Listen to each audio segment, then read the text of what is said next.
You were my idol. You're my idol, Steve. They'll tell us to get a room if we don't watch out.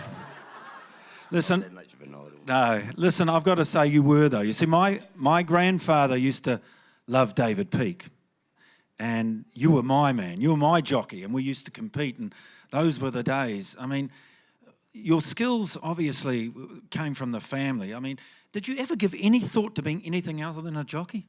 Well, my wife said to me, Kylie, thank you, I always wanted to be a gymnast and a gardener. She said, that doesn't sound good. But my second choice was to be a jockey. I read about the fact when you got on and galloped your first horse, you couldn't get over how fast they went. Especially when your eyes were tearing up, and I thought, wow, this is speed. And my dad's yelling out at the gap, go again, go again. So I did, and I wondered why. He said, you're going too slow. Your father was a big influence? Yeah, definitely. Very hard man, but fair. And actually, probably Johnny, my oldest brother, he was my fan, my idol. And then there was Des, and then on third in line. But in those days, it was last Saturday at Te Rapa, one of the gatemen brought out a book. It was in 1971, Hawke's Bay Cup program, and it was $10,000 then, and you opened up and come to game, Bruce Marsh, Kia Maria, and Triton, Classic Mission. They were on the card, and I thought, what champion horses they were. And they all went to Australia and won, and well, they were the days, Steve. They certainly were the days. Hey, listen, your style, that short stirrup, sitting, how do you do that? I just wanted something different. When I was an apprentice to my dad, we used to go on the second trip. We'd take the 2-year-olds over to the track, and no trainers around, and there's your Johnny. Shorten up the stirrup. Yeah, shorten them up, and wow.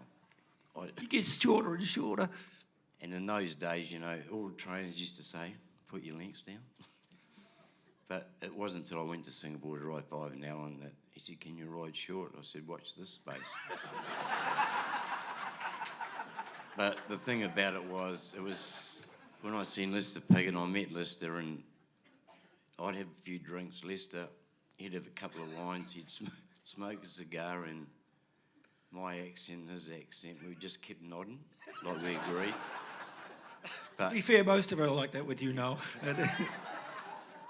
But it was just, he told me, and I said, how good are you, Mr. Piggott, you know? And I'm a young keen Kiwi rider in Singapore, and there was 3 horses in front. He's just in behind, coming to the turn, Booker Team, a long straight, it's like Crangy. I'm on the favourite, sitting back saying, now what? We had 3 horses going outside him.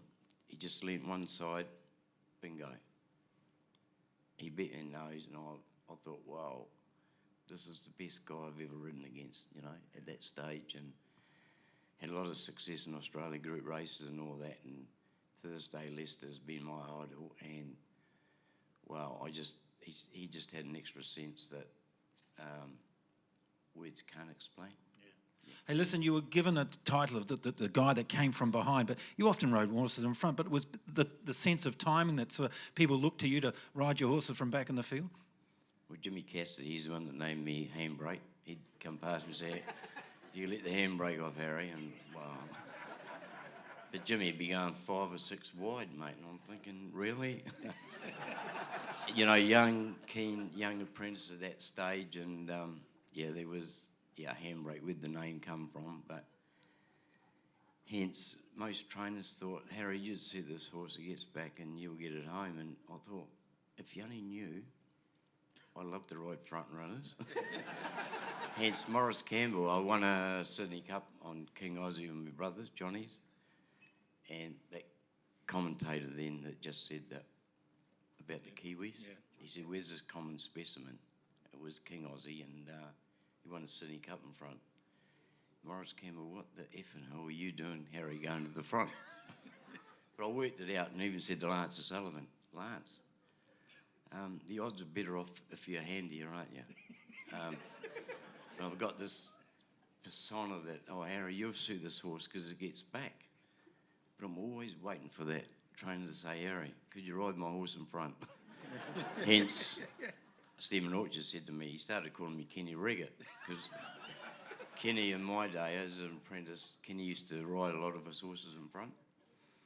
And Steve says, Harry, can you ride this horse back? You know, it's been going too hard in front. So I said, okay, Steve, I'll give it a go. What happens? I'm jumping out and I'm in front, so he starts calling me Kenny Riggett. So in the end, I started calling him Bob McCosh. Hey, listen, your longevity, and I saw the change. I mean, I've been involved, as you know, in a trackside presenter role, and I reckon the introduction of Kylie into your life has made a huge change. Thank you, Steve. I didn't think you'd ask me, but yeah, Kylie, thank you. She gave me the question to ask. I try to get her up, and I keep forgetting her in my speeches. You know, when I retired, and I saw the change in you with her. yeah, well, definitely, she's been my backbone, and actually, to come, you know, right to my age, to before I retired and that, and she gave me the will and the how would you put it? Incentive to keep going, and no, it was, and it just proves that I started off as a young Kiwi kid, wanted to be a jockey, and I had support from my dad and my brothers and all that, and halfway through things went pear-shaped and all that, but you can get back on your feet and to succeed. And actually, Steve, just, you know, thanking Kylie, I'd just like to congratulate all the other inductees here tonight, and I'm quite honoured to be up here tonight and with such honourable people. Yeah, you've had a close association to some of them too. Murray Baker, Chris Weld. Chris, I rode his first win. I've got a letter at home from Chris, and Tear stained. well, I'm going to tear now. I could tear up too, mate. And Murray Baker, me and Murray, you know, we just look at each other and we don't have to say much. But You know why you don't have to say much? Because you've never ridden track work for him. he told me, Mr. O'Sullivan actually told me when I moved to Matamata, he says, Mr. Harris, if I see you at the track, you won't get a ride off me. So It is true you've never ridden work. I did ride work. You've never ridden work for Murray Baker. I did. But you know, when you're in Palmerston, Woodville, but no, we had an understanding that... You ride on race day. Steve, I didn't want to ruin things. Like, I didn't want to get too used to the horses and that, and Murray understood that. We had an understanding, as I said, without saying a lot. Like Lester Piggott, just nodded. Like Lester, and yeah, have a wine, and you just knew where people were coming at. And there's a lot of people like that in race, and I can look at them and I know their faces, and they just have to nod, and I know where they're coming at. Hey, listen, all seriousness here. I got to turn. The one thing I reckon, and you will be remembered for beyond your riding, is the work you are now doing with the young apprentices. Yeah, and thank you to Kylie. For so many years, and I know David Peake's here tonight, and for so many years, as a senior rider, you'd like to think you'd put something back into racing, and just the way it was run, just fortnightly with the apprentice schools, it just never worked. So thanks to Kylie, we come together and decided, right, we've got to sell this to NZTR, and I'm very pleased with NZTR. They've run with what we're doing at the moment. Hence, we've got David Walsh and myself, and putting something back into the racing. And when I was a kid, you know, I had the David Peaks, I had the Bill Skiltons helping me, and that was brilliant. But a lot of these kids now, they're a bit isolated, so I think someone like myself, and hopefully in the future, other jockeys coming through that are going to retire, they can put something back. And I think we're in the right direction, Steve. And Thanks to you. I've done it, mate. You know. Well done to you. Ladies and gentlemen. One question, Chris. You know, talking about winks, mate, okay? If you ever stuck for a rider, I'll make a comeback, mate. Yes. The Keith Richards of New Zealand racing.